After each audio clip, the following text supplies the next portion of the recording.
Assalamualaikum warahmatullahi wabarakatuh. Sahabat, ketemu lagi dengan channel kami. Pada kesempatan kali ini saya tidak akan bercerita tentang tanaman. Saya akan cerita tentang unit usaha, salah satu unit usaha di Pengen Mimpi, yaitu bikin kopi atau kopi bubuk. Di episode sebelumnya Bang Kacer kemarin sempat mengulas tentang spesifikasi mesin roasting kami.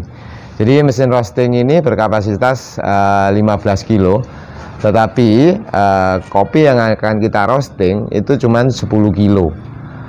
Proses roastingnya sendiri ini tidak sulit. Jadi awal kita harus menghidupkan mesin ini karena pakai arus listrik ya. Jadi pertama kita atur temperatur suhunya.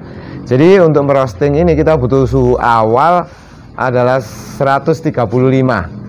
Setelah suhu kita tentukan, kompor kita hidupkan. Setelah itu mesin kita nyalakan.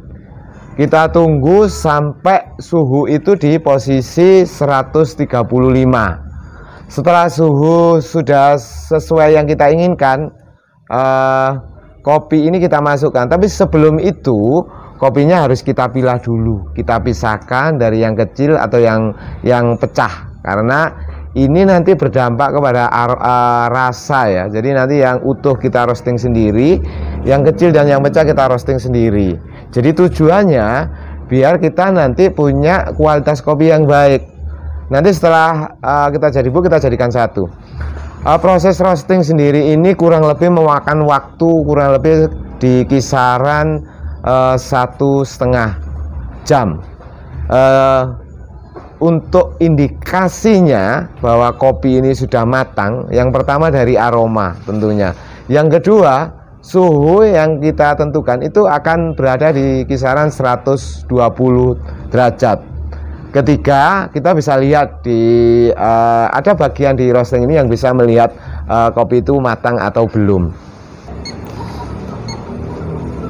Proses roasting sudah selesai, berarti biji kopi yang sudah matang tentunya kita biarkan selama 24 jam. Ini untuk menghilangkan suhu panas pada kopi ini, karena kita belum punya alat ini, jadi langkahnya manual. Jadi kita biarkan aja 24 jam. Setelah itu jika kita mau jual dalam bentuk biji matang atau roast ini tinggal packing. Di sini kita ini jualnya bubuk seperti ini.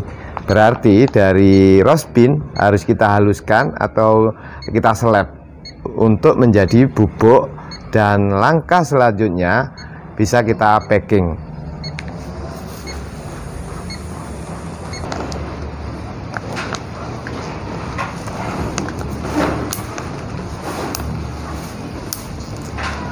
Jadi bisnis kopi ini sebetulnya pasarnya sudah jenuh. Jadi kopi ini ada dua pangsa pasar. Menurut saya adalah pasar penikmat dan peminum. Penikmat ini tentunya kalangan menengah ke atas. Peminum ini hampir setiap orang itu adalah minum kopi. Jadi kopi ini sudah menjadi tradisi di daerah kita atau di negara kita. Bagaimana kita bisa membidik pangsa pasar yang peminum. Jadi walaupun nantinya kita bikin kopi yang berkualitas bagus, tapi dengan harga yang terjangkau. Untuk mendapatkan satu produk yang murah, otomatis kita harus banyak berhemat. Yang pertama, kita harus punya roasting sendiri. Otomatis ini akan memangkas biaya.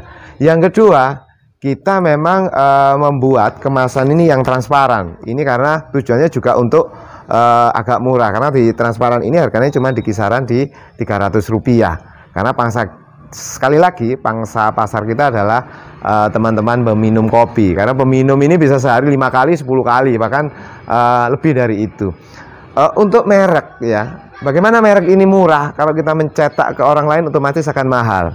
Kita beli kertas stiker dan kita cetak sendiri, itu harganya cuma di Rp200 sudah jadi merek seperti ini. Jadi satu lembar folio itu kita bisa mendapatkan 6 merek seperti ini. Ini kita cetak hitam putih, dan printer sekarang itu sudah luar biasa, bisa mencetak warna dan hampir mirip dengan aslinya. Bagaimana sih peluang bisnis kopi itu sendiri?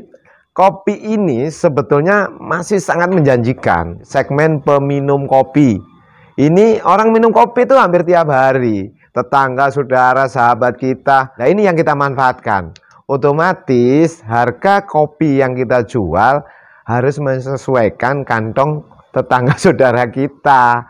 Tetapi kita tetap dapat untung. Karena pembeli kopi kita adalah tetangga saudara, tadi harganya harus terjangkau untuk mereka dan bisa bersaing dengan kompetitor yang lain.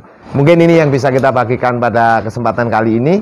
Ada kurang lebihnya saya mohon maaf. Mudah-mudahan bermanfaat buat sahabat di rumah. Wassalamualaikum warahmatullahi wabarakatuh.